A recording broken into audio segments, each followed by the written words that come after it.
إن الحمد لله نحمده ونستعينه ونستغفره ونؤمن به ونتوكل عليه ونعوذ بالله من شرور أنفسنا ومن سيئات أعمالنا من يهده الله فلا مضل له ومن يضلل فلا هادي له وأشهد أن لا إله إلا الله وحده لا شريك له وأشهد أن محمدا عبده ورسوله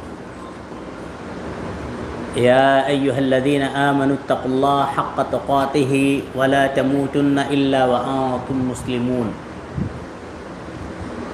يا أيها الناس اتقوا ربكم الذي خلقكم من نفس واحدة وخلق منها زوجها وبث منهما رجالا كثيرا ونساء واتقوا الله الذي تساءلون به والأرحام إن الله كان عليكم رقيبا يا أيها الذين آمنوا اتقوا الله وقولوا قولا سديدا يصلح لكم أعمالكم ويغفر لكم ذنوبكم ومن يطع الله ورسوله فقد فاز فوزا عظيما أما بعد أعوذ بالله السميع العليم من الشيطان الرجيم من همزه ونفخه ونفسه بسم الله الرحمن الرحيم ومن يعش عن ذكر الرحمن نقيض له شيطانا فهو له قرين وقال تعالى بسم الله الرحمن الرحيم إن الشيطان لكم عدو فاتخذوه عدوا إنما يدعو حزبه ليكون من أصحاب السعير وقال تعالى بسم الله الرحمن الرحيم إنما يريد الشيطان أن يوقع بينكم العداوة والبغضاء في الخمر والميسر ويصدكم عن ذكر الله وعن الصلاة فهل أنتم منتهون وجاء في الحديث عن عبد الله بن مسعود رضي الله عنه قال قال رسول الله صلى الله عليه وسلم ما منكم من أحد إلا وقد وكل الله به قرينه من الجن فقالوا يا رسول الله صلى الله عليه وسلم وإياك فقال وإياي إلا أن الله أعانني عليه فأسلم فلا يأمرني إلا بخير رواہ مسلم۔ حاضرین جمعہ حاضرین مجلس، آپ جانتے ہیں کہ اس وقت اس ہفتہ واری درس قرآن میں جو جمعیت کے تحت گولڈن نگر میں ماشاءاللہ ایک ترتیب رکھا جا رہا ہے، جس عنوان کے تحت کچھ باتیں آپ حضرات اور سامعین کے پاس رکھنے کی کوشش کروں گا۔ وہ عنوان ہے شیطان کے ہتھ کنڈے اور اس سے بچنے کی تدابیر۔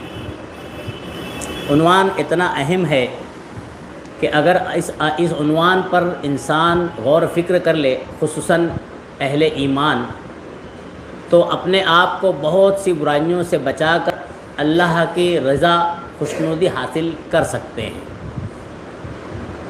اللہ کی حمد و ثنا، تعریف و توصیف کے بعد درود و سلام ہو تمام انبیاء پر، خصوصاً بے شمار درود و سلام ہو میرے آخری پیغمبر جناب محمد رسول اللہ صلی اللہ علیہ وسلم پر اور آپ کی آل اولاد پر۔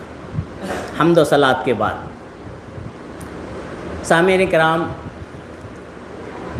ہم اور آپ اور ساری انسانیت اس بات سے واقف ہے، کسی بھی انسان سے یہ بات ڈھکی چھپی نہیں ہے کہ شیطان انسان کا ازلی اور اصلی دشمن ہے۔ یہ ہر انسان سمجھتا ہے، سوچتا ہے، لیکن اس کی چالوں سے کچھ لا علم ہیں، ناواقف ہیں، اور کچھ واقف ہو کر بھی اس کا شکار ہیں، جس سے بچنے کی ہر انسان کو کوشش کرنا چاہیے، خصوصاً اہل ایمان۔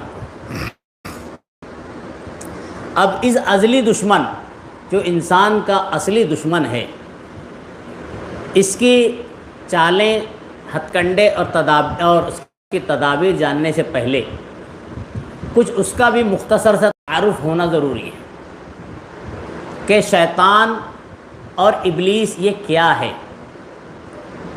شیطان کا اگر لغات میں مطالعہ کریں تو شیطان کا جو ورڈ ہے اس کی جمع شیاطین آتی ہے، اور شیاطین شیطان سے بنا ہوا ہے۔ شیطان عربی ورڈ ہے، شطنہ سے بنا ہوا ہے، اور شطنہ کے معنی ہوتے ہیں ایک چیز جو کچھ اور معنی رکھتی ہو اس کے معنی کو چھپا کر غیر معنی کو ظاہر کرنا، یعنی کسی چیز کی اصل کو چھپا کر اس کی بے اصل کو اصل بیان کر دینا۔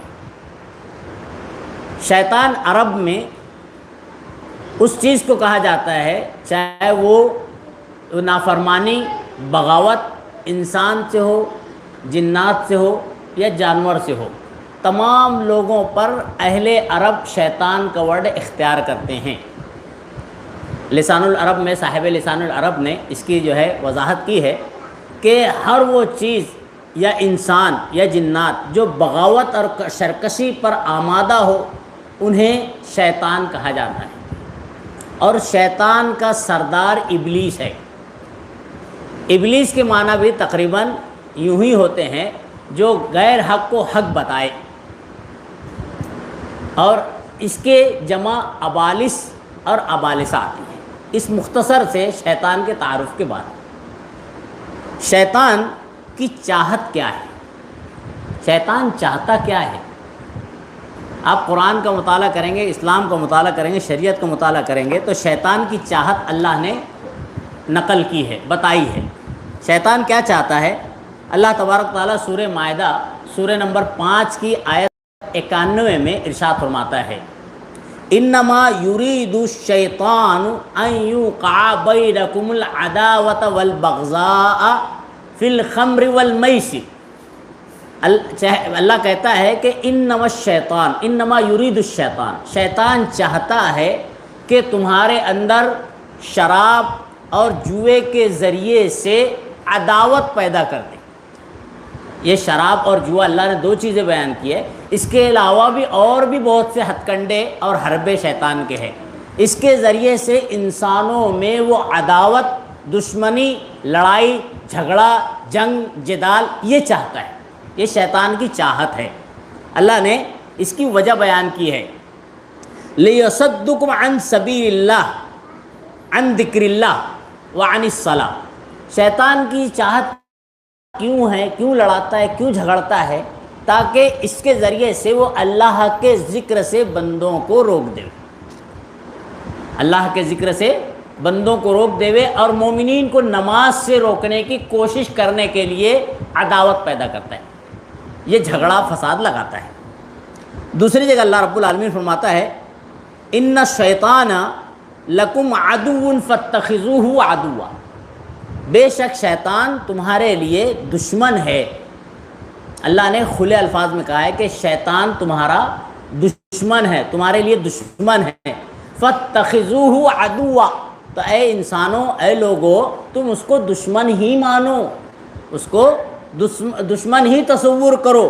اور اس کے بعد اللہ فرماتا ہے، انما یدعو حزبہ لیکونوا من اصحاب السعیر، وہ چاہتا ہے کہ اس کی جماعت کو کھینچ لے جاوے جہنم کی طرف تاکہ وہ جہنمی ہو جائیں۔ شیطان کی یہ چاہت کب اور کیوں ہوئی؟ ایک بڑا اہم سوال ہے۔ یہ شیطان نے اپنی چاہت یہ کیوں بنائی ہے؟ جیسا اللہ نے تذکرہ کیا، اللہ نے جیسے بتایا ہے کہ شیطان جو ہے آدمیوں انسانوں کے درمیان بنی آدم میں جھگڑا، لڑائی، فساد، اللہ کے ذکر سے بندوں کو روکنا، جہنمی بنانا، یہ جو شیطان کے کردار ہیں، یہ کریکٹر ہیں، تو شیطان کا یہ کریکٹر اور کردار کب رونما ہوا؟ اس کی وجہ بھی قرآن سے ملتی ہے، اس کی جو ہے اللہ نے علت بتائی ہے۔ اللہ تعالیٰ قرآن میں کہتا ہے کہ جب اللہ رب العالمین نے جو ہے یہ چاہا کہ بشر ایک انسان بنائے اور کھنکھناتی کالی مٹی کے کیچڑ سے انسان بنایا، تو اللہ نے اس کا اظہار فرشتوں پہ کیا، میں چاہتا ہوں ایک انسان بنانے۔ اس کی علت، اس کی مصلحت اللہ بہتر جانتا ہے۔ اب اس کے بعد اللہ رب العالمین نے تمام لوگوں کو، اس وقت وہاں جتنے فرشتے تھے، جنات میں شیطان بھی رہتا تھا، اور اپنی عبادت کی وجہ سے اتنا عابد اور زاہد تھا کہ اپنی عبادت کی وجہ سے، یعنی زہد کی وجہ سے فرشتوں کے ساتھ رہا کرتا تھا شیطان۔ اللہ نے تمام لوگوں کو، تمام حاضرین کو اس مجسمہ حضرت آدم علیہ السلام کو جو اللہ نے بنایا مٹی سے، اس کو کہا کہ بطور تعظیم کے سجدے کی جیسی کیفیت اختیار کرو، رکوع کی، اس کے لیے سجدے کی کیفیت اختیار کرو۔ قرآن کہتا ہے سورہ بقرہ میں، آپ مطالعہ کریں، اللہ رب العالمین نے کہا ما منعک وَإِذْ قُلْنَا لِلْمَلَائِكَةِ اسْجُدُوا لِآدَمَ فَسَجَدُوا إِلَّا إِبْلِيسَ أَبَىٰ وَاسْتَكْبَرَ وَكَانَ مِنَ الْكَافِرِينَ، کہ اللہ رب العالمین نے تمام لوگوں کو، فرشتوں کو حکم دیا کہ سجدہ کریں، لِآدَمَ فَسَجَدُوا، تو تمام لوگوں نے سجدہ کیا، اور قرآن کی آیت ہے کہ ملائکہ نے سجدہ کیا الا ابلیس، سوائے ابلیس نے، شیطان نے سجدہ کرنے سے انکار کیا۔ اب اس کی وجہ اللہ نے سورہ صاد، سورہ نمبر 38، اس میں اللہ نے نقل ہے کیوں اس نے انکار کیا۔ تو اللہ سے شیطان کہتا ہے، انکار کرنے کی وجہ اللہ نے نقل کی کہ ربی، اے میرے پروردگار، یہ میں نے اپنی طرف سے کہا ہے، قرآن میں اللہ کہتا ہے خلقتنی من نار وخلقتہ من طین، پروردگار تو نے آدم کو مٹی سے پیدا کیا اور مجھے پروردگار تو نے آگ سے پیدا کیا، اور ظاہر بات ہے آگ جو ہے اوپر جاتی ہے، مٹی جو ہے نیچے آتی ہے، جو اوپر والی چیز ہے یعنی جو بلند والی چیز ہے وہ تحت نیچے والوں کے جو ہے سجدہ ریز نہیں ہو سکتی۔ یہ پہلا کبر تھا جو شیطان نے اختیار کیا۔ اللہ رب العالمین نے اس کو راندہ درگاہ کر دیا، اس کو مردود کہہ کر ہٹا دیا۔ لعنتن کا ورڈ ہے الی یوم الدین، قیامت تک تجھ پر اللہ کی پھٹکار، تو راندہ درگاہ ہو جا، تو رحمت الہی سے دور ہو جا، جا۔ اب جب وہاں سے شیطان بھیجا جانے لگا، شیطان کو معلوم ہوا کہ میں اللہ کی نعمتوں سے، جنت سے ہٹ رہا ہوں، دور ہو رہا ہوں، تو اللہ قرآن میں نقل کرتا ہے قال فانذرنی، اے میرے پروردگار، قال ربی فانذرنی، کہا اے میرے پروردگار مجھے مہلت دے۔ کہے کی مہلت؟ اب جیسے میں نے جو ہے اس آدم کی بیس پہ گمراہی اختیار کی، لعنت اور ملعون، لعنت کا سبب بنا، ملعون ہوا، تو میں بھی یہ تجھ سے مہلت چاہتا ہوں پروردگار رب العالمین کہ تم مجھ کو اتنی مہلت دے کہ قیامت تک، اور یہ مہلت دے کہ میں آدم اور بنی آدم کو گمراہ کرتا رہوں۔ امت نے ایک نقطہ نہیں سمجھا ہے۔ آج میں ایک نقطہ میں بتا دوں، بات بہت اہم ہے، اس لیے نقطہ سمجھنا چاہیے، خصوصاً مسلمانوں کو۔ سامعین میری باتیں غور سے سن رہے ہوں تو دھیان دیں کہ مسلمانوں کو نقطہ سمجھنا چاہیے۔ آدم علیہ السلام سے غلطی ہوئی اور شیطان سے غلطی ہوئی۔ شیطان نے غلطی بڑی شدید کی، اب غلطی کرنے کے بعد توبہ نہیں کی، لیکن ایک جملے پر غور کرے، اللہ نقل کرتا ہے قال ربی، اس نے کیا کہا؟ اے میرے پروردگار، یعنی شیطان اللہ کو اپنا رب اور پالنہار مانتا تھا۔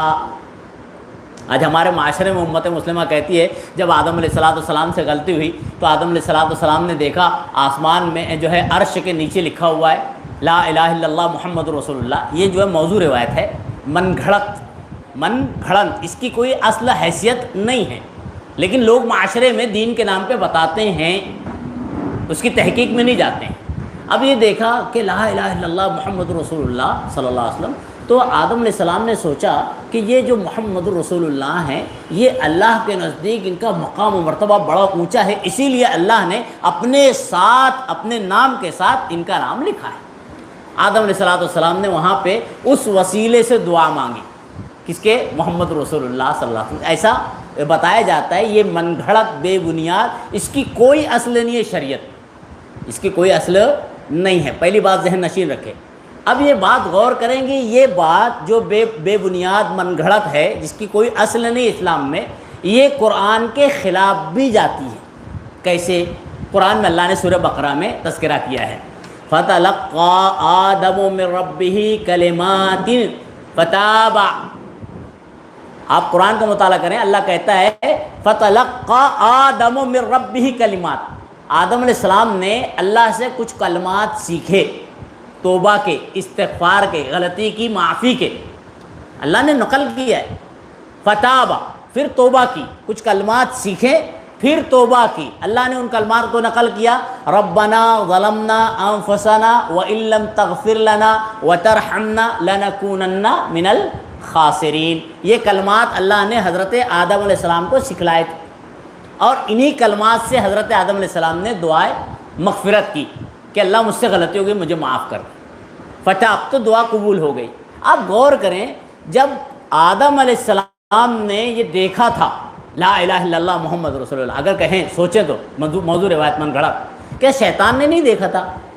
شیطان بھی تو چاہ سکتا تھا اللہ سے کہ اللہ یہ بہت اہم شخصیت ہے، اس کے ذریعے سے جو ہے میں بھی دعا کرتا ہوں. نہیں، وہ حدیث ہے ہی نہیں، من گھڑت موضوع روایت ہے. شیطان نے اس وقت ڈائریکٹ اللہ سے کہا تھا. آپ غور کریں، جب اللہ ڈائریکٹ شیطان کی ڈائریکٹ لفظ سن سکتا ہے، یہ امت کے لیے، مسلمانوں کے لیے بہت بڑا سبق ہے. جب اللہ، اگر کوئی اللہ کو رب اخلاص سے پکار دے، بات سمجھ رہے ہیں کہ رب کو رب مانتے ہوئے پکارے کہ اللہ تو ہی پالنہار ہے، تو ہی رزاق ہے، تو ہی خالق ہے، یہ پورا عقیدہ ایمان یقین ہو، اللہ اس کی پکار سن لیتا ہے. کتنی سن لیتا ہے؟ غور کرنے کی بات ہے. قال ربی انذرنی، قرآن کہتا ہے شیطان نے کہا اے پروردگار، مانگ کس سے رہا ہے؟ ڈائریکٹ، انڈائریکٹ نہیں مانگ رہا ہے، ڈائریکٹ مانگ رہا ہے، اے پروردگار مجھے مہلت دے دے. اللہ رب العالمین نے کہا کہ ہاں تجھے مہلت ہے، الی یوم الدین، قیامت تک تجھے مہلت ہے، جا بہکانے کی جتنی کوشش کرتا ہے کر لے، جتنے ہتھ کنڈے اختیار کرے گا کر لے. لیکن اللہ نے ایک بات اور کہی. کیا کہی؟ دوسری جگہ اللہ بیان فرماتا ہے الا عبادک منہم الصالحین. یہ شیطان کا ہی جملہ اللہ نے نقل کیا ہے کہ اللہ میرا قید، میرے ہتھ کنڈے، میرے حربے سب پر چل جائیں گے، مگر نہیں چلیں گے تو کس پر؟ عبادک منہم المخلصین، تیرے جو مخلص بندے اللہ، اس پر میں اپنا ہتھ کنڈا چلا نہیں پاؤں گا، اپنی چال نہیں چل پاؤں گا، کتنے بھی پیترے اختیار کر لوں گا میں ان پر کامیاب نہیں ہو سکتا ہوں. معلوم یہ ہوا کہ شیطان کی کتنی بھی بڑی چال ہو، اگر ایک مومن اپنے ایمان پر قائم اور دائم اور مخلص ہے تو اس کی تمام چالیں اس کے ایمان کے مقابلے میں کمزور اور ناتواں ہے، اس کی کوئی حیثیت نہیں، کیونکہ اللہ نے ڈکلیئر کر دیا الا عبادک منہم المخلصین. شیطان ہتھ کنڈے اختیار کرے، چالے چلے گا، لیکن اس کی چال، اس کی وار کا اثر، اس کا جو تیر ان پر چلے گا جو اس کے ہم نوا ہو جائیں گے، جو ایمان والے نہیں ہوں گے، جو مخلص نہیں ہوں گے. یہ کلیئریشن اللہ نے کر دی ہے، اور جو مخلص ہوں گے اس پر شیطان کا وار نہیں چلے گا. تو اس شیطان کے اس پورے کیریکٹر کے بعد، اس پورے طریقہ کار کے بعد، اور اللہ رب العالمین نے حضرت آدم علیہ السلام کو جو بنایا اور ان کی جو غلطی ہوئی، اور اس کے بعد اللہ نے ان کو جنت سے جو دنیا میں بھیجا، اس کے بعد سے اللہ رب العالمین نے بندوں کو متنبہ کیا ہے کہ اے بنی آدم، اے انسان، شیطان کی چال سے محتاط رہنا. ان الشیطان کان لکم عدو، تمہارے لیے شیطان دشمن ہے، اور کھلا ہوا دشمن ہے. آپ غور کریں، اس کی اب چالوں کی طرف آتے ہیں کہ شیطان کی کیا کیا چالیں ہو سکتی ہیں، اور کیسے کیسے شیطان حربے ہتھ کنڈے اختیار کر کے جو ہے انسانوں کو گمراہ کرتا ہے. بہت طویل مضمون ہے، اختصار سے میں نے چند باتیں نقل کی ہیں. سب سے پہلی بات آپ کو جو معلوم ہونا چاہیے وہ یہ کہ شیطان کے 3 ہتھ کنڈے جو بہت مضبوط ہیں، 3 ہتھ کنڈے جو بہت مضبوط ہوتے ہیں. پہلا ہتھ کنڈا وہ جہالت، جاہل اور لا علم پر اختیار کرتا ہے، اور اس میں وہ کامیاب ہو جاتا ہے. اگر ایک انسان کسی چیز سے لا علم ہے، جاہل ہے، تو شیطان کے حربے میں بہت جلدی آ جاتا ہے. پہلا پھندا جو شیطان کا مضبوط پھندا ہوتا ہے وہ جاہل پر ہوتا ہے، اور جتنی جس کی جہالت بڑھے گی اتنا شیطانی حربہ اس کے اوپر آتا جائے گا. آپ غور کریں، چند لوگ ابھی ایکس مسلم بول کے آ رہے ہیں، نعوذ باللہ، ایسے ایپ بنائے ہوئے، اللہ محفوظ رکھے امت محمدیہ کو. کتنی بھی کوشش کر رہے ہیں، یہ کوشش آج سے نہیں ہے. جب جناب محمد رسول اللہ صلی اللہ علیہ وسلم نے قولوا لا الہ الا اللہ کہا تھا تو تب سے ابو لہب نے، آپ کا چچا نے، پتھر پھینکا تھا. یہ تو اسلام ہے. یہ چالیں کچھ ختم نہیں ہونے والی قیامت تک رہنے میں، کیونکہ حق و باطل کا جو سلسلہ ہے یہ چلتا رہے گا قیامت تک. تو ابھی کچھ ایکس مسلم بول کر آئے ہیں، چند لوگ ہیں ایک ایپ بنائے ہوئے، وہ چند آیتوں کو اسی لیے کہتے ہیں جو ہے علامہ امام شافعی رحمۃ اللہ نے کہا ہے کہ دیکھو تم کتابی کیڑے اور علماء مت بن جانا، کتابی علماء مت بن جانا، کیڑے میں کہہ دیا، کتابی علماء مت جانا. آج غور کریں، چھوٹا سا امام شافعی کا جملہ بڑا اہم ہے. آج معاشرے کے اندر کچھ لوگ کتابی علماء یا تو انٹرنیٹ کے علماء اور میڈیا کے علماء بن گئے ہیں کہ کچھ نیٹ میں پڑھ لیے، واٹس ایپ ٹویٹر وغیرہ میں مطالعہ کر لیا، اب بہت بڑے عالم ہو گئے. اس کا نتیجہ امام شافعی نے کہا کہ اگر تم ایسا کرو گے تو خود بھی گمراہ ہوگے اور اوروں کو بھی گمراہ کرو گے. معلوم یہ ہوتا کہ اگر کوئی استاد کو چھوڑ کر خود کتابوں سے عالم بننا کوشش کرے، انٹرنیٹ سے عالم بننے کی کوشش کرے، تو اس کا عالم بننا اس کے لیے ہلاکت کا سبب بن سکتا ہے، اور اس کے بعد خاص طور سے فتوے دینا، صادر کرنا اس کے لیے اور اس امت کے لیے نقصان دہ ہو سکتا ہے. ایسے ہی چند لوگ آئے ہیں اپنے آپ کو ایکس مسلم کہہ رہے ہیں. ابھی نوجوان کا فتنہ چالو ہوا ہے، بڑا فتنہ ہے یہ، ڈینجرس ہے. اللہ میری آپ کی ہر مومن اور مومنہ کی حفاظت فرماوے. یہ اتنا شدید فتنہ ہے کہ اگر آدمی اس پر غور کر لے، تھوڑا سا کہ آدمی لا علمی کی وجہ سے اگر اس پر غور کرے تو چند منٹ لگیں گے اس کو گمراہ ہونے کے. اللہ اعاذنا اللہ منہ، اللہ ماشاء اللہ، اللہ من رحم علیہ رب، اللہ محفوظ رکھے. تو وہ تین لوگ جو ہے چند قرآن کی آیت لے کے بیٹھے ہوئے ہیں. ابھی اس سے پہلے جو ہے نا، جب اللہ کے خلاف بندہ کھڑا ہوتا ہے نا اعلیٰ الاعلان، تو اللہ رب العالمین جو اس کی جب پکڑ کرتا ہے نا، ان بطش ربک لشدید، اللہ کی پکڑ بہت شدید ہوتی ہے. ایک آیا تھا 16 آیتیں، 18 آیتیں، 26 آیتیں، آپ بھی سنتے ہیں جانے نا. نتیجہ کیا ہوا؟ پہلے تو اعتراض کرو تو 26 آیتیں، 16 آیتیں اور یہ پھر اس کے بعد اعتراض کرتے کرتے اس نے ڈگر ہی بدل لیا. یہ اشارہ ہے کہ اللہ نے اس کے حق میں گمراہی لکھی تھی، یا تو وہ اولین گمراہ تھا، اس نے جو ہے شبیہ اختیار کی تھی مومن اور مسلمان ہونے کی. ایسے ہی آج بھی یہ ایکس مسلم جو اپنے آپ کو کہہ رہے ہیں، یہ گرچہ ممکن ہے کہ اندرونی طور پہ ایمان سے خارج ہی ہوں، شیطان کے بندے ہی ہوں، لیکن لیبل مسلمان کا لگائے تھے، اب اپنے آپ کا لیبل اتار کے اپنے آپ کو ایکس مسلم کہہ رہے ہیں. اور کیا لے کر آئے ہیں؟ چند آیتیں جس پر چھوٹا سا اعتراض اور اس کی کوئی حیثیت نہیں. کیوں؟ کہ ان کا علم محدود ہے. اگر اس کی تحقیقات کی جائے تو آیتوں کا جواب آیت میں بھی موجود ہے اور جناب محمد رسول اللہ صلی اللہ علیہ وسلم کی حدیث میں موجود ہے. جیسے اب اعتراض ان کا میں اختصار بتا دوں ایک اشارہ مطلب، میں اگر کہوں کہ اللہ قرآن میں کہتا ہے لا تقربوا الصلاۃ، نماز سے قریب مت جاؤ. اگر اتنی بات میں آپ کو کہہ دوں کہ نماز سے قریب مت جاؤ، تو آپ مجھ سے سوال کریں گے یا دیگر علماء سے، ارے مولانا صاحب تو بہک گئے. کیوں؟ ارے مولانا بول رہے ہیں اللہ کہتا ہے قرآن میں کہ نماز قائم کرو، مولانا کہتے ہیں نماز سے قریب مت جاؤ. لیکن نماز سے قریب مت جاؤ، اب میں کہوں کہ اللہ کا قرآن میں بیان ہے، دیکھ لو، پڑھ لو، یہ دلیل ہے، یہ آیت نمبر، یہ فلاں، اللہ قرآن میں کہہ رہے ہیں لا تقربوا الصلاۃ، نماز سے قریب مت جاؤ. ارے بھائی نماز سے قریب نہ جانے کی وجہ کیا ہے؟ اللہ نے اس کو بھی ڈکلیئر کیا ہے، وانتم سکارا، نشے کے حالت میں تو نماز سے قریب مت جاؤ، نماز مت پڑھو، کیونکہ تم نماز پڑھ کے اپنے آپ کو گالی دو گے، اللہ کو نعوذ باللہ برا بھلا کہنے لگو، اس لیے نماز سے قریب مت جاؤ. ایک آدمی یہ ایسے جاہل کھڑے ہوئے ایک سے مسلم اپنے آپ کو کہتے ہیں، اور محدود بات، اللہ کہتے ہیں قرآن میں نماز سے قریب مت جاؤ. ارے آگے کی علتیں پڑھو تو صحیح، علماء سے رجوع تو کرو صحیح، تب ہی گمراہی سے بچ سکو گے. اور اگر خود ہی سوچو گے لیپ ٹاپ لے کر چند آیتیں میں سمجھ لیتا ہوں، اعتراض کر لیتا ہوں، تو اللہ نے شاید تمہارے حصے میں گمراہی لکھی ہو. اللہ جو ہے ایسے لوگوں کو ہدایت دے اور ایسی گمراہی سے میری آپ کے ہر مومن اور مومنہ کی حفاظت فرما لے. آمین. تو خیر، آج جو چال چل رہی ہے اس میں سے ایک بڑی چال شیطان کی معاشرے میں جو ہے سب سے بڑی چال، میں نے پہلے بتایا کہ 3 پھندے ہیں شیطان کے، 3 حربے بہت شدید ہے. پہلے جہالت کا حربہ، جس کی تفصیل میں نے بات بیان کی کہ آج جو لوگ کھڑے ہو رہے ہیں، فتنے جو کھڑے ہوتے ہیں اسلام کے خلاف، اس کی وجہ، سب سے بڑی وجہ جہالت ہے. انہوں نے علم پورا حاصل نہیں کیا ہے، وہ جانکار نہیں ہے اسلام کے، اسی لیے اعتراض کرتے ہیں. اور جو اسلام کا جانکار ہو جاتا ہے، تحقیق کر لے ہوئے، اسلام کی بغور تحقیق کرے، تو پھر وہ اسلام کا دشمن نہیں بچ سکتا ہے، اسلام کا دشمن ہو ہی نہیں سکتا. کیوں؟ کہ اسلام نے کہیں بھی دہشت گردی نہیں سکھائی، اسلام نے کہیں بھی ظلم و زیادتی نہیں سکھائی. کوئی ظاہر کر دے کہ اسلام نے کسی کو کاٹنے کا حکم دیا ہے بلا وجہ، کہیں نہیں. اسلام نے دھاندلی نہیں سکھائی ہے. جب اسلام نے دھاندلی نہیں سکھائی، ظلم و زیادتی نہیں سکھائی، دہشت گردی نہیں سکھائی، اسلام جو ہے نرم رویہ اختیار کرنے کو بولتا ہے، امن و سلامتی کا پیغام دیتا ہے. اسلام میں جو خوبیاں ہیں کسی مذہب میں نہیں. جب آدمی بغور مطالعہ کرے گا اور خاص طور سے تنگ نظری کو دور کرتے ہوئے، تعصب کو دور کرتے ہوئے، تو اللہ اس کو ہدایت دے دیتا ہے۔ ایسی کئی مثالیں مل جاتی ہیں۔ آج ہم دیکھیں، اگر مطالعہ کرتے ہیں، یہودی جو ایک بڑا سا تھا، میں نے ابھی کافی پہلے پڑھا تھا، چند مہینے پہلے یا سال پہلے، کہ ایک یہودی تھا جو اسلام کا کٹر دشمن تھا، آپ نے بھی پڑھا ہوگا، اور اس نے کئی جنگوں میں حصہ لے کر کئی مسلمانوں کو بے گناہ قتل بھی کر دیا۔ اس کا نام میرے ذہن سے نکل رہا ہے۔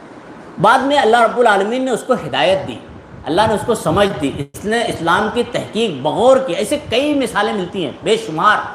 بس مسئلہ یہ ہے کہ من یہدہ اللہ فلا مضل لہ، جس کو اللہ ہدایت دینا چاہے اسے کوئی گمراہ نہیں کر سکتا، اور جس کو اللہ گمراہ کر دینا چاہے یا گمراہ کر دے، پھر ساری دنیا بھی مل کر اس کو ہدایت نہیں دے سکتی۔ اللہ ہمیں قیامت موت تک کے جو ہدایت پر قائم رکھے، ہماری موت بھی انشاءاللہ ہدایت پر ہی اللہ رب العالمین عطا فرمائے۔ تو خیر، تو اس یہودی نے اتنے قتل کرنے کے بعد میں اللہ نے اس کا شرح صدر کیا، ایمان سمجھا، اسلام قبول کیا، اور اس کے بعد اس نے اپنی پرانی زیادتیوں کا اظہار کیا کہ میں نے ایسا کیا، لیکن الحمدللہ اللہ نے مجھے ہدایت دی۔ تو اسلام کو اگر ایک انسان بلا اختلاف یعنی مذہب، کوئی بھی انسان بغور بلا تعصب کے اور تنگ نظری کے مطالعہ کرے تو انشاءاللہ کبھی بھی اسلام کی خامی اس کو نظر نہیں آئے گی۔ اسی لیے ایک نقطہ بتا دوں، گاندھی جی جو ہے حسین صاحب کے پاس، مدنی صاحب کے پاس آئے تھے، آپ جانتے ہوں کہ بڑا مشہور باب ہے تاریخ کا، اور انہوں نے کہا تھا کہ بھائی میں اسلام کو یہ خوبی مانتا ہوں، واقعی اسلام میں خوبی آپ نے بارہا سنا ہوگا، پڑھا ہوگا۔ تو شیخ حسین مدنی رحمہ اللہ جو کتاب و سنت کے جو ہے ایک عالم تھے، اور یہ معاملہ 2 مرتبہ ہوا ہے غالباً تاریخ میں، تو ان کے پاس جب آئے تھے تو انہوں نے ایک نقطہ بیان کیا تھا گاندھی جی سے، بہت اہم نقطہ ہے، ہمیں یہ سبق سکھاتا ہے۔ کیا سبق دیتا ہے؟ انہوں نے کہا ٹھیک ہے گاندھی صاحب، مہاتما جی، آپ جو کہہ رہے ہیں ٹھیک ہے، بہت اچھی بات ہے، اسلام میں یہ خوبی ہے، یہ مسئلہ الگ ہے، آپ مجھے بتائیں اسلام میں خامی کیا ہے؟ اسلام میں خامی کیا ہے؟ گاندھی جی، مہاتما صاحب خاموش ہو گئے تھے۔ کیوں کہ جب اسلام میں خامی نہیں ہے، اسلام میں خامی آپ نکال ہی نہیں سکتے ہیں، کیونکہ یہ اللہ کی جانب سے منزل ہے، اللہ کی طرف سے اترا ہوا اسلام، اللہ کا دین ہے، اس میں خامی نہیں ہے۔ اور اگر جب خامی نہیں ہے تو آپ پھر اس کو تسلیم کیوں نہیں کر رہے ہیں؟ خوبی ہے، چلو ٹھیک، خامی کہاں ہے؟ جب نہیں ہے تو آپ تسلیم کیوں نہیں کرتے ہیں؟ یہ جو ہے حسین صاحب نے کہا تھا، بہت اچھی بات تھی۔ تو خیر، آج بھی اگر ایک بندہ بلا تعصب اور تنگ نظری کے اسلام کو مطالعہ کرے وہ گہرائی سے، تو انشاءاللہ پائے گا کہ یہ اسلام امن و سلامتی کا مذہب، دہشت گردی کے خلاف مذہب، لوگوں کے ساتھ ظلم و زیادتی کے خلاف مذہب، خواتین کا جو ہے اہتمام اور مقام دینے والا مذہب، لوگوں کو انسانیت کو احترام کا سبق دینے والا مذہب، اور ظلم و زیادتی سے روکنے والا مذہب۔ اگر کوئی دنیا میں مذہب ہے تو مذہب اسلامی ہے۔ شیطان کا پہلا پھندا، پہلا ہتھ کنڈا اور حربہ یہ ہے کہ وہ جاہل کو اور جہالت پر حملہ آور ہے۔ جتنی بڑی جہالت اتنا بڑا اس کا حملہ، اور اتنی جلدی وہ آدمی شکار ہو جاتا ہے۔ جو شیطان کا دوسرا حربہ ہے وہ یہ ہے کہ خواہش نفس کی پیروی کرواتا ہے۔ یہ شیطان کا دوسرا بڑا ہتھ کنڈا ہے، اس سے جو ہے آدمی گمراہی کی طرف چلا جاتا ہے۔ تیسری چیز جو کمزور ترین ہتھ کنڈا ان دونوں کے مقابلے میں، وہ ہے غفلت کا شکار کر دینا۔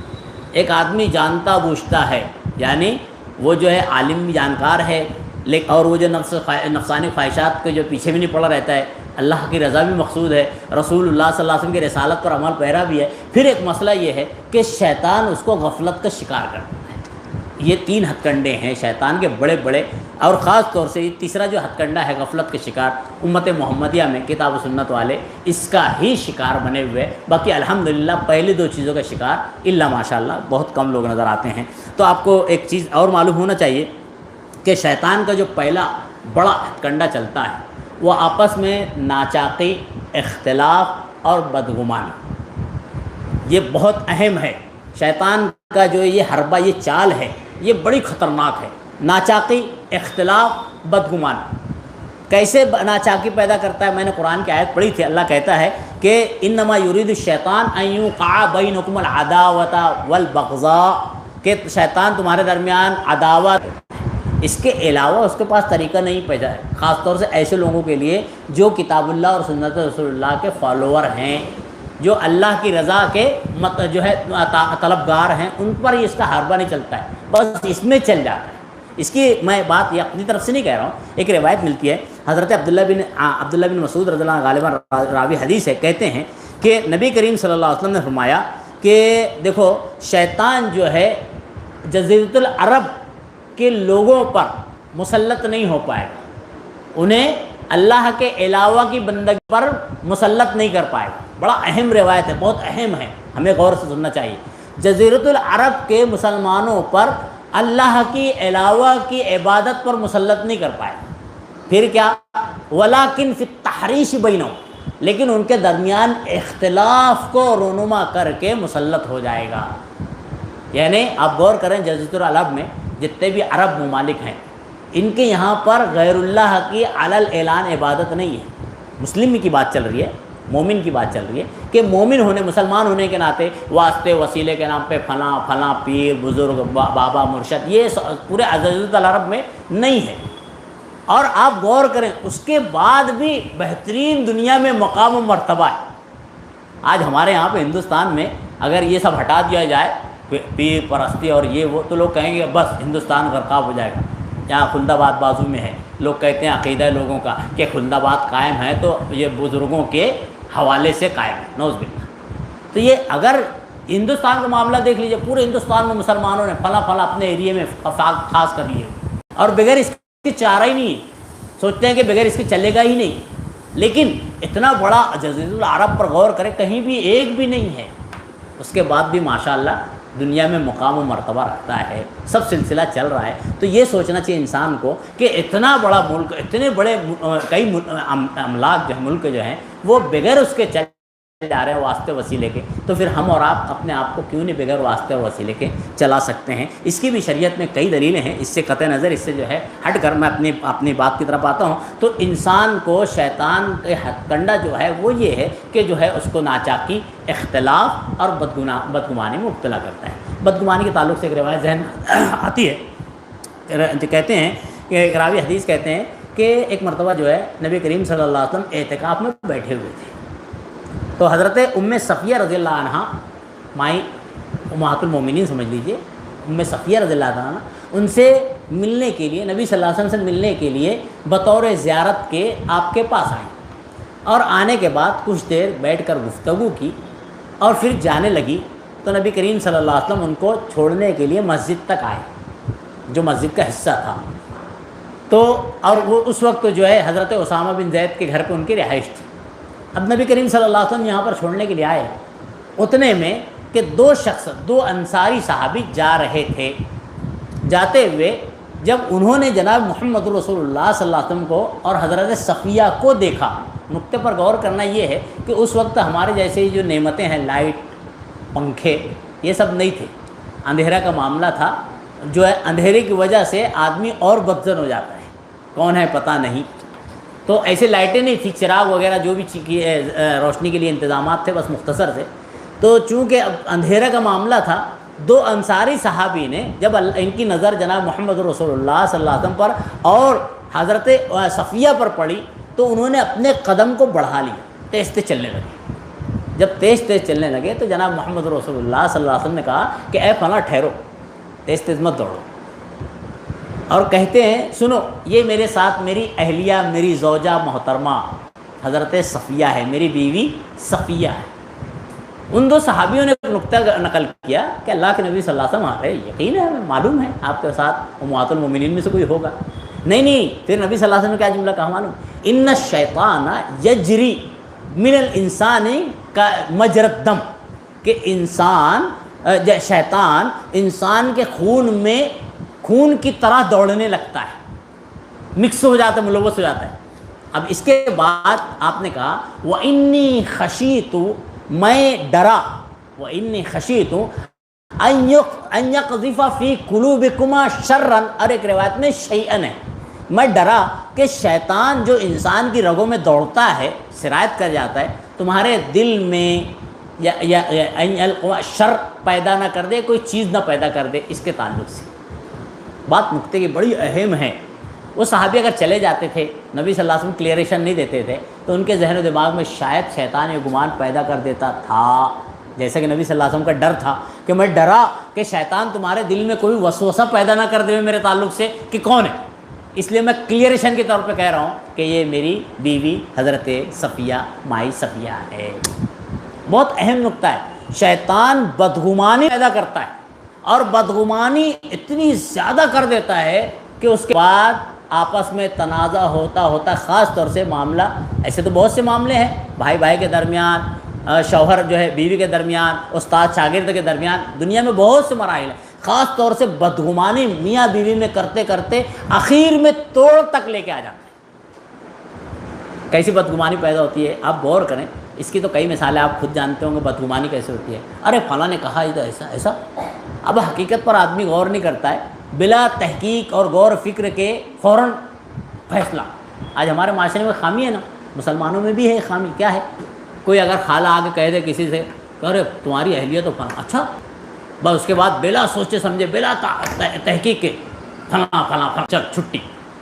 بعد میں پھر افسوس ہوتا سال دو سال کے بعد، ایسے کئی کیسز ہمارے پاس آتے ہیں جو خاص طور سے دیگر مسالک کے لوگ ہیں جو کتاب و سنت کو نہیں فالو کرتے ہیں، اللہ ان کو سمجھ دے ہوئے، وہ خاص طور سے جب ایسے مسئلے میں پھنستے ہیں کہ غصے گرمی میں یا کسی کی بدگمانی کی وجہ سے غلط فیصلہ ہو جاتا ہے تو پھر آتے ہیں، اب ہو جاتا ہے 3 وار کر چکے رہتے ہیں، اب 3 وار کے بعد تو ان کے یہاں پہ چونکہ غلط وار ہے صحیح وار ہے یہ الگ مسئلہ ہے، وار بہرحال 3 ہو گیا تو خلاص 3 ہو گیا، جبکہ 3 وار کے بعد بھی جناب محمد رسول اللہ صلی اللہ علیہ وسلم سے ثابت ہے، اور یہی نہیں یہ تو ہے ہی ثابت۔ میں ایک اہم نقطہ بتاؤں گا، امت میں کوئی بھی مسلمان کھڑا ہو کر تحقیق کر لے ہوئے بلا اختلاف مسلک تنگ نظری تعصب کو چھوڑ کر تحقیق کرے کہ جناب محمد رسول اللہ صلی اللہ علیہ وسلم کے دور میں، حضرت ابوبکر صدیق رضی اللہ کے دور میں، حضرت عمر فاروق رضی اللہ کے ابتدائی 2.5 سال تک کے یہ 3 وار 3 نہیں تسلیم کیا جاتا ہے، ایک ہی تسلیم کیا جاتا ہے۔ اگر کوئی ایک ثابت کر دے تو اس کا جوتا میرا سر۔ پھر بھائی حضرت عمر کے دور میں کسی وجہ سے معاملہ ہوا نا، ابھی تو پہلے بندے کو یہ سوچنا چاہیے جناب محمد رسول اللہ کی سنت کیا ہے، کس کی کئی مثالیں ملتی ہے۔ ابو رقانہ کا واقعہ ملتا ہے، نبی صلی اللہ علیہ وسلم کے پاس آ کر کہتا ہے اللہ کہ میں نے اپنی اہلیہ کو ایسے 3 مرتبہ کہہ دیا، اس کنڈیشن میں کہا، ایک ہی مجلس میں کہا، تو نبی کریم صلی اللہ علیہ وسلم نے کیا جملہ کہا تھا معلوم؟ ابو رقانہ سمعت، میں نے سنا، جا ارجع، جا لوٹا لے، میں سنا۔ وہ کہتے ہیں میں ایک مجلس میں اس طرح سے بیک وقت، ہاں بولے میں پوری بات سن لیا ہوں، جا، بخاری کی روایت ہے، اب اس سے زیادہ کیا واضح ملنا چاہیے؟ ہاں جا میں پوری طرح سے سن لیا تو ایک مجلس میں وغیرہ وغیرہ، جا لوٹا لیا۔ انہوں نے لوٹا لیا، لیکن آج معاشرے کے اندر ایک خرابی پیدا ہو گئی، بس 3 وار ہو گئے خلاص۔ اب اس کے بعد نتیجہ کیا ہوتا ہے؟ آدمی ایک تو پہلے غیر شرعی طور پہ 3 وار کرتا ہے غصے گرمی میں شیطان کے حربے میں آ کر، اس کے بعد جو ہے نقصانات پر نقصانات، اور اس کے بعد ایک بڑا نقصان جو امت میں معلوم ہے یہ کیا ہے؟ اور غلطی کرے آدمی اور سزا نبھائے عورت، ہمارے معاشرے میں ہے نا، یہ خرابی ہے۔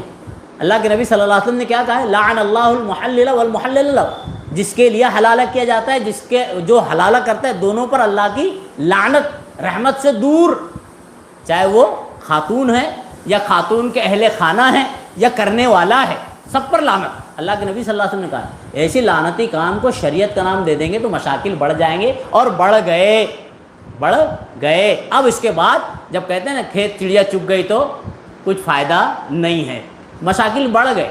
کیوں کہ ہم نے معاشرے میں مسلمانوں نے شریعت کا دفاع نہیں کیا، اپنے مسلک کا دفاع کیا۔ خیر، جب 3 وار ہو جاتا ہے بندے سے، غلطی اس سے ہو جاتی ہے، اب معلوم ہے، تو اس کا حل کتاب و سنت والوں کی طرف تلاش کرنے آتے ہیں۔ بھائی یہی ایک راستہ باقی ہے، آخری نجات، جہاں سے راستہ نکل سکتا ہے۔ پھر کتاب و سنت کے پاس آنے کے بعد جب مسئلہ آتا ہے تو ہم کہتے ہیں بھائی شریعت میں، اسلام میں ایسا طریقہ نہیں ہے، پہلے تو آپ کو یہ کرنا نہیں چاہیے تھا کہ ایک ساتھ 3 وار۔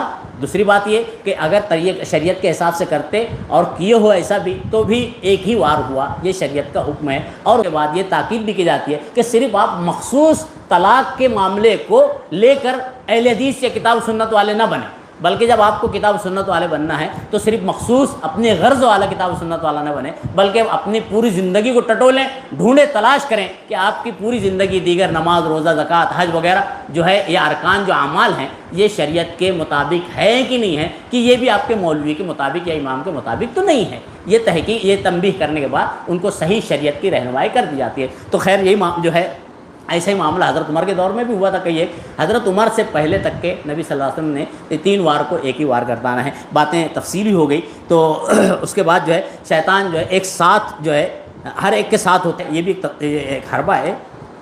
میں ابھی جو میں کہہ رہا تھا شیطان کا سب سے مضبوط حربہ جو ہے یہ بدگمانی پیدا کرنا، جس کے ذریعے سے انسان میں ناچاکی پیدا کرتا ہے، خاص طور سے مرد اور خاتون کے درمیان، بیوی اور شوہر کے درمیان. یہ ناچاکی بدگمانی پیدا کرتے کرتے کنڈیشن یہ آتی ہے کہ دونوں میں اختلاف ہوتے ہوتے دوری ہو جاتی ہے. دوری ہونے کے بعد جو ہے شیطان بہت خوش ہو جاتا ہے. جیسا کہ حدیث میں آتا ہے نبی کریم صلی اللہ علیہ وسلم فرماتے ہیں کہ شیطان ابلیس جو ہے عرش کے یعنی اپنا جو ہے عرش جو اس کا تخت ہے وہ پانی پر بچھاتا ہے. کہاں پر بچھاتا ہے؟ پانی پر.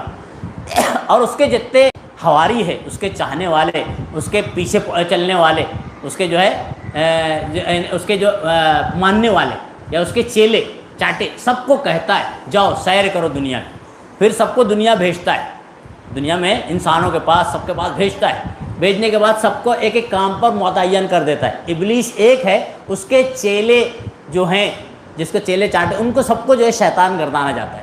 اور شیطان کی جو ابتدا ہے وہ جنوں سے ہی، جن ہی تھا شیطان. اور یہ جو اس کے اعلیٰ اولاد بھی جن میں ہی زیادہ ہوتی ہے. انسانوں میں بھی اس کے جو ماننے والے ہو جاتے ہیں، اس کے پیر ہو جاتے ہیں، وہ اس کے ساتھ اس کے طریقے سے چلنے لگتے ہیں، وہ بھی جو ہے شیطان کے زمرے میں آ جاتے ہیں. تو خیر یہ ایسے لوگوں کو بھیجتا ہے اور یہ آ کے سب کو گمراہ کرنے کی کوشش کرتے ہیں. اور شام میں واپسی میں اپنا پورا سفر نامہ کی رودات سناتے ہیں. یہ حدیث کے الفاظ ہیں، مختصر میں حدیث میں بتا رہا ہوں تفصیل سے. اب رودات سناتے ہیں، فلاں کہتا ہے کہ میں نے ایسا کیا ہے، میں نے اس کے درمیان ایسے بھائی بھائی میں لڑائی لگایا، فلاں نے ایسا کیا. شیطان کہتا ہے تو نے اتنا کوئی خاص نہیں کام کیا. اس میں سے پھر ایک چیلا آ کے کہتا ہے کہ ابلیس میں نے آج ایک میاں بیوی کے درمیان لڑائی لگائی، بدگمانی پیدا کی، اور لڑائی لڑائی بدگمانی کرتے کرتے کرتے یہاں تک پہنچا دیا ان دونوں کو کہ آپس میں ایک دوسرے کا دشمن بناتے ہوئے ایک دوسرے سے ہٹا دیا، ایک دوسرے سے جدا کر دیا. تو ابلیس کہتا ہے کہ ہاں کام تو نے کیا، کام تو وہ ہے جو تو نے کیا. ان تمام لوگوں کے کاموں میں سب سے اہم کام جو ابلیس کو، شیطان کو پسند آتا ہے، وہ کام میاں بیوی کے درمیان تنازع لگانے کا، جھگڑا لگا کر دور کر دینے. آج دیکھ لیجیے ہمارے یہاں چھوٹی سی بات ہوتی ہے، بات کا بتنگڑ اس کو کہتے ہیں، جو ہے رائے کو پہاڑ، اور اس کے بعد مسئلے مسائل خوب بڑھ جاتے ہیں، نقصانات اس کے بعد بہت زیادہ ہو جاتے ہیں. پھر آدمی افسوس کرتے رہتا ہے اور افسوس کرتے کرتے جو ہے اس کا کوئی فائدہ ہوتا نہیں ہے. تو خیر ایک شیطان کا حربہ جو ہے یہ بھی ہے کہ شیطان بدعات کو بہت بنا سنوار کر انسان کے پاس پیش کرتا ہے. اس کی بہت تفصیل ہے، علامہ ابن قیمیہ رحمۃ اللہ نے بہت اہم نقطے بیان کیے ہیں. میں اس کو پہلے بیان کر دیتا ہوں کہ علامہ ابن قیمیہ رحمۃ اللہ فرماتے ہیں، قیم رحمۃ اللہ جوزی رحمۃ اللہ فرماتے ہیں کہ شیطان جو ہے 6 مراحل اختیار کرتا ہے انسان کو گمراہ کرنے کے. میں نے مختصر کر دیا ہے، آگے کی بات بیان کر رہا ہوں کہ شیطان 6 مراحل اختیار کرتا ہے. یہ اس لیے میں جو ہے فوراً اس پر آ گیا ہوں تاکہ آج کا جو اہم سبق ہے، جو ہم نے اتنی باتیں سنی ہیں، اس کا جو نتیجہ نچوڑ ہے وہ ہم سمجھ لیں. شیطان انسان کے پاس آ کر پہلے اس کو کفر اور شرک پر ابھارتا ہے، شرک اور کفر پر لگاتا ہے. اگر بندہ شرک اور کفر پر لگ جاتا ہے تو پھر شیطان اس کو چھوڑ دیتا. اب کہتا ہے یہ تو میرا ہی بندہ ہے. محنت کب تک کرتا ہے؟ جب تک کہ بندہ کفر میں یا بندہ شرک میں نہ پڑ جائے. جب بندہ کفر اور شرک میں پڑ جاتا ہے تو پھر شیطان اپنا پیچھا چھڑا لیتا ہے. بس کہتا ہے تو میرے بندہ، اب اس کو محنت کرنے کی ضرورت نہیں ہے، اب یہ تو میرا ہی بندہ بن گیا. کیونکہ قرآن اللہ رب العالمین نے بیان کیا ہے وَمَن يَعْشُ عَن ذِكْرِ الرَّحْمَٰنِ نُقَيِّضْ لَهُ شَيْطَانًا فَهُوَ لَهُ قَرِينٌ. یہ سورہ زخرف سورہ نمبر 43 آیت نمبر 36 میں اللہ نے بات بیان کی ہے کہ جو شیطان کے ذکر سے، اللہ کی یاد سے غافل ہوتا ہے، شیطان ہم اس پر متعین کر دیتے ہیں. اللہ کے ذکر سے غافل ہونے پر شیطان اس پر متعین کر دیتے ہیں. فَهُوَ لَهُ قَرِينٌ. اس میں مفسرین کہتے ہیں وہ انسان شیطان کا دوست ہو جاتا ہے یا شیطان اس کا دوست ہو جاتا ہے. دونوں معنی ہے، بات سمجھ رہے ہیں؟ جو اللہ کے ذکر سے غافل ہوتا ہے شیطان اس کا دوست ہو جاتا ہے یا وہ شیطان کا دوست ہو جاتا ہے. اب جب بندہ شیطان کا دوست ہو گیا، جیسے کفر میں مبتلا ہو گیا شیطان کا دوست، کھلے شرک میں مبتلا ہو گیا شیطان کا دوست، دوست بن جاتا ہے، یا شیطان اس کا دوست بن جاتا ہے۔ جب دوست بن جاتا ہے تو پھر مزید شیطان کو محنت کرنے کی ضرورت نہیں ہے۔ علامہ ابن قیم رحمۃ اللہ فرماتے ہیں کہ پہلے شیطان جو ہے انسان کو کفر یا شرک میں مبتلا کرتا ہے، اگر نہیں ہو پاتا ایک بندہ اللہ کے ذکر میں لگا رہتا ہے، غفلت نہیں کرتا ہے، شرک سے بچتا ہے، کفر سے بچا رہتا ہے، توبہ کر لیتا ہے فوراً، کیا کیسے کرنا ہے، کیسے، اس کی مثال جناب محمد رسول اللہ صلی اللہ علیہ وسلم دیتے ہیں۔ کہتے ہیں کہ ایک بندہ جو ہے، ایک بندے کے پاس شیطان آتا ہے، اور شیطان دیکھو کیسے کفر میں مبتلا کرتا ہے، شرک میں مبتلا کرتا ہے۔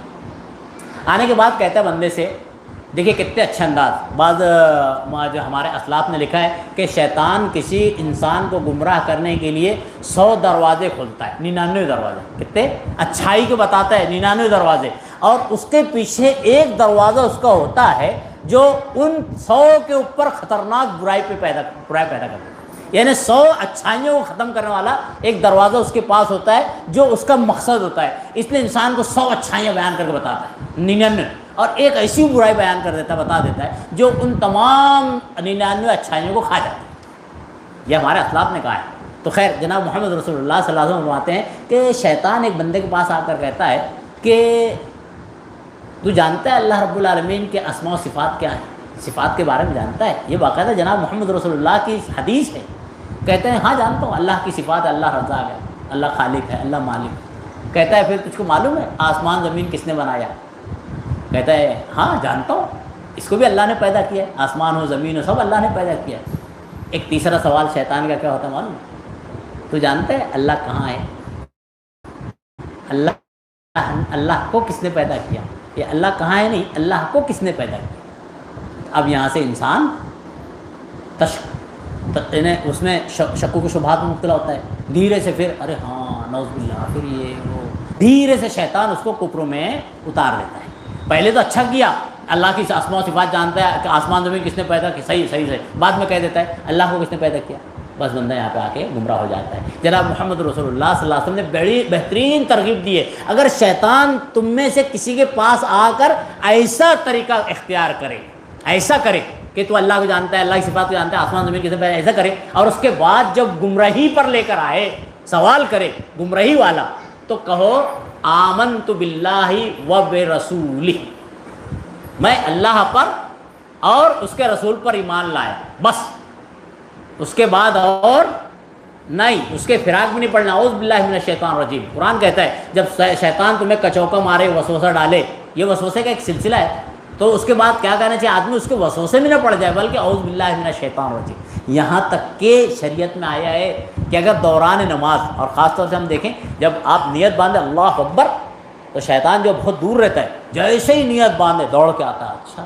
ابھی تیرا کاروبار ہو گیا کہ نہیں ہوا، اچھا یہ باقی تھا، ہم دیکھیں غور کریں سب چیز آتی ہے دماغ میں، اچھا اس سے لڑنا تھا، اچھا وہ کرنا تھا، اچھا اس کو یہ جواب دینا تھا۔ جناب محمد رسول اللہ صلی اللہ علیہ وسلم نے کتنی اچھی ترغیب دی ہے کہ اگر شیطان نماز میں بھی آ کے وسوسے ڈالے تو کیا کرنا چاہیے معلوم؟ ایسا نہیں وہاں پہ نہیں، کیا کرنا چاہیے؟ ایسے 3 بار تھتکار کے جو ہے اعوذ باللہ من الشیطان الرجیم پڑھنا چاہیے۔ نماز کی حالت میں قرات چل رہی ہے، قرات کو روک کر آپ یہ کریں، تب شیطان وہاں سے بھاگ جائے گا۔ تو خیر شیطان کے حربے ہے، بہت ہے، خطرناک ہے۔ تو شیطان کے حربوں میں جو ہے علامہ ابن تیمیہ نے کہا ہے کہ پہلا حربہ یہ ہے کہ جو ہے آدمی کو کفر میں، شرک میں مبتلا کرتا ہے، اگر اس میں بندہ کفر اور شرک میں مبتلا ہو جاتا ہے تو اگلا قدم بڑھاتا ہے، اور اگر نہیں ہو پاتا ہے تو اس کو کوشش کرتے رہتا ہے اللہ کے اسماء و صفات میں وغیرہ، میں نے جیسے میں نے بیان کی۔ اس تعلق سے ایک بات اہم چھوٹ رہی ہے، بتا دوں، امام مالک رحمہ اللہ فرماتے ہیں، اس جملے سے میں انسانوں کو، خاص طور سے مسلمانوں کو ایک سبق دینا چاہتا ہوں کہ ہم کتاب و سنت ماننے والے صرف جو ہے اللہ رسول تک محدود نہیں ہے، بلکہ ائمہ کا بھی احترام کرتے ہیں، ان کی باتوں کو بھی جو شریعت کے مطابق اور موافق ہے تسلیم خم کرتے ہیں، مانتے ہیں، ان کو بیانات میں پیش بھی کرتے ہیں۔ یہ اہم نقطہ ہے۔ امام مالک رحمہ اللہ فرماتے ہیں، صرف امام مالک کا نہیں، کئی جگہ پہ امام حنیفہ رحمۃ اللہ کی باتیں بھی نقل کی جاتی ہے کتاب و سنت کی جانب سے، لیکن وہی باتیں جو شریعت کے عین مطابق اور موافق ہے۔ لیکن جو شریعت کے مطابق اور موافق نہیں ہے، وہ چاہے بات امام مالک رحمۃ اللہ علیہ کی ہو، امام شافعی رحمۃ اللہ علیہ کی ہو، امام احمد بن حنبل کی ہو، امام ابو حنیفہ رحمۃ اللہ کی ہو، سب کا ادب احترام کرنے کے ساتھ ان کی باتوں کو نہیں تسلیم کرنا چاہیے، اور کتاب و سنت والے نہیں تسلیم تسلیم کرتے ہیں، کیونکہ اللہ کہتا ہے اطیعوا اللہ و اطیعوا الرسول، اللہ کی اطاعت کرو، رسول کی اطاعت کرو، اور جو ہے صحابہ کرام کی اطاعت کرو۔ اولی الامر کے تعلق سے اللہ نے کہا ہے کہ اگر اولی الامر کی اطاعت کرو، لیکن اگر اختلافی معاملہ ہے تو اولی الامر میں جو ائمہ امام و فلاں ہو سب کو چھوڑ دو، اللہ اور اس کے رسول کی طرف لوٹ جاؤ۔ یہ شریعت کا حکم ہے، اسی منہج اور طریقے کو لے کر کتاب و سنت والے چلتے ہیں۔ تو خیر، امام مالک رحمہ اللہ جو ہے بیان کرتے ہیں، ان سے کسی نے سوال کیا کہ اللہ رب العالمین جو ہے کہاں ہے؟ تو امام مالک رحمۃ اللہ نے فرمایا ان اللہ علی العرش استوى، اللہ عرش پر مستوی ہے۔ تو انہوں نے پوچھا، سائل نے ایک سوال کیا امام مالک رحمۃ اللہ سے کہ بتائیے کہ استوا اللہ کیسے مستوی ہے؟ یہ جہالت میں امت بھی پڑی ہوئی ہے۔ میں نے ابھی جلد دیکھا ایک ویڈیو، ایک مولوی صاحب جواب دے رہے تھے عرش بڑا ہے کہ نعوذ باللہ، اللہ بڑا، نعوذ باللہ، یہ سب چیزوں میں نہیں پڑھنا چاہیے، شیطان گمراہ کر رہے ہیں۔ پھر یہاں سے انسان کے گمراہی کے راستے کھلتے جاتے ہیں، دھیرے دھیرے چند مہینے سال لگتے ہیں، پھر آخری میں نتیجہ نکلتا ہے کہ وہ 26 آیت والا معاملہ ہو جاتا ہے۔ اللہ تعالیٰ میری آپ کے ہر مومن اور مومنہ کی حفاظت فرمائے ایسے گمراہی سے۔ تو خیر، شیطان جو ہے امام مالک رحمۃ اللہ علیہ کہتے ہیں کہ دیکھو اللہ عرش پر مستوی ہے، عرش معلوم ہے، الاستواء معلوم، اللہ مستوی ہے، عرش پر ہے، یہ ہمیں معلوم ہے، والکیفیت مجہول، کیفیت اللہ کیسا ہے، کیسے مستوی ہے، عرش کیسا ہے، کیسے مستوی ہے، یہ مجہول ہے، یہ ہمیں علم نہیں ہے، اور شریعت نے اس پہ خاموشی اختیار کی ہے، بلا وجہ ہم بھی اس میں پیچھے نہیں پڑے۔ جب شریعت نے خاموشی اختیار کی ہے، بلا وجہ گمراہی میں نہیں پڑنا، بس استوا معلوم ہے، اللہ عرش پر مستوی ہے، معلوم، کیسے نہیں معلوم، شریعت نے نہیں بتایا، بس نہیں معلوم، ہم بلا، یہی تو ہمارے ایمان ہے، یؤمنون بالغیب، اللہ پر ایمان رکھتے ہیں۔ اب ایک بندہ بولے اللہ کے اوپر ایمان رکھتا ہے، بتا کہاں ہے اللہ؟ تو ہم کہاں بتائیں گے اللہ کو؟ اللہ جو ہے قیامت کے دن ہی دکھے گا مومنوں کو، اور وہ بھی خوش نصیب مومنوں کو ہی دکھے گا، بد نصیبوں کو وہاں بھی نہیں دکھے گا، قیامت میں بھی۔ تو اللہ کو ہم ایمان رکھتے بالغیب، عرش کو ہم مانتے ہیں بالغیب، اللہ کو وجہ ہے مانتے ہیں، اللہ کو ید ہے مانتے ہیں، اللہ رجل ہے مانتے ہیں، جو اللہ کی صفات اللہ نے بیان کی ہے، صفات کامل اور دونوں ظاہری و باطن، اللہ ہم سب کو مانتے ہیں، بس اتنا ہی مانتے جتنا شریعت نے، اسلام نے ہمیں بتایا۔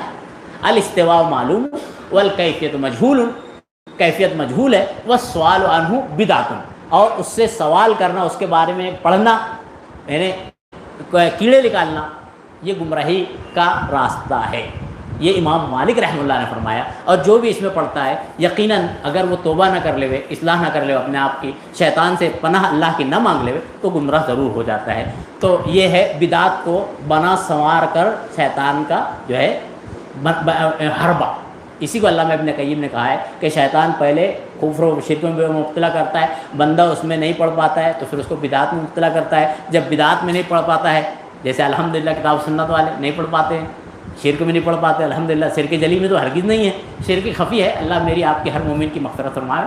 شرک خفی میں سے مراد ریاکاری وغیرہ ہو جاتا ہے، جانے انجانے میں بشیر تقاضے ہیں، اللہ معاف کرے، لیکن الحمدللہ شرک جلی میں کتاب سنت والے ملوث نہیں ہیں۔ اب شیطان اس میں بے بس ہے، بدعت و خرافات میں نہیں ہے، الحمدللہ تہوار صرف کتاب جو ہے شریعت کا عید اور بقرعید ہی مناتے ہیں، دیگر جو ہے ہر مہینے کے تہوار کتاب و سنت والے نہیں مناتے ہیں، بدعت ہے اس لیے بچتے ہیں، تو خیر اس میں ملوث نہیں ہے۔ تو اب شیطان تیسرا حربہ دیکھتا ہے، اس کو گناہ کبیرہ میں ملوث ہے، پھر اس میں بھی اگر آدمی بولتا ہے نہیں اللہ کو جواب دینا ہے، اللہ دیکھ رہا ہے، ڈر اللہ کا، خوف، رضا، مقصد، چاہت، بچنے کی کوشش کرتا ہے، تو گناہ صغیرہ میں اس میں پڑ جائے، یہ کوئی بات نہیں، چھوٹا گناہ اللہ معاف کر دے گا، اللہ نیک عمل کرنے سے معاف کر دیتا ہے، اس میں پڑھا دیتا ہے۔ اس میں بھی اگر نہیں پڑھ پاتا ہے تو مندوبات، مسنونات چھوڑ کر مندوبات، یہ بڑی تحقیق ہے، باریکی ہے، اس سے میں مختصر سے اشارہ تھا، بس مسنونات چھوڑ کر مندوبات میں اس میں بھی نہیں پڑھ پاتا ہے تو افضل چھوڑ کر مفضول میں پڑھ جاتا ہے، اور اس کے بعد گمراہی کا بہرحال شکار ہو جاتا ہے، الا جو اللہ رب العالمین کا ذکر کرتا رہے، اللہ کے ذکر سے غفلت نہ برتے، تو پھر اس پر شیطان کا یہ حربہ بھی اثر انداز نہیں ہوتا ہے۔ یہی قرآن میں اللہ نے کہا ہے، اور یہی بات اللہ کے نبی صلی اللہ علیہ وسلم نے فرمائی ہے۔ اللہ کہتا ہے وَمَنْ أَعْرَضَ عَنْ ذِكْرِي فَإِنَّ لَهُ مَعِيشَةً ضَنْكًا، سورہ طٰہٰ میں اللہ نے بات بیان کی ہے کہ جو میرے ذکر سے روگردانی کرے، ہٹے، تو وَمَنْ أَعْرَضَ عَنْ ذِكْرِي فَإِنَّ لَهُ مَعِيشَةً ضَنْكًا، اس کی دنیا بھی بڑی ڈینجرس ہو جائیں گی۔ اور ہم دیکھتے ہیں جو غیر شرعی رسم و رواج میں پڑے رہتے ہیں، بڑی جھنجھٹ ہو جاتی ہے، دنیا بڑی مشکل سے کٹتی ہے، رسم و رواج کے نام پہ شادی بیاہ میں اتنے خرچے کرنا ہے، اب یہ اس سے پیسہ لے، اس سے پیسہ لے، سود سے پیسہ لے، یہ لے وہ لے،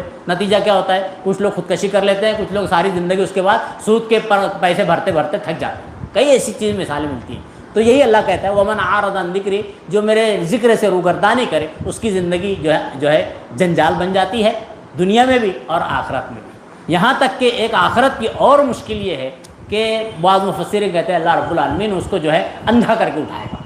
دنیا میں بینا ہوگا، دیکھتا تھا وہ، قیامت میں اللہ اس کو اندھا اٹھائے گا۔ اللہ رب العالمین سے کہے گا اللہ رب العالمین لما حشرتنی اعمیٰ، تو نے مجھے اندھا کیوں اٹھایا اللہ؟ میں دنیا میں بہترین دیکھتا تھا، نظریں میری اچھی تھی، بہترین تھا، اب سب کچھ تھا، لیکن دنیا میں اللہ یہ کون سی ذلت؟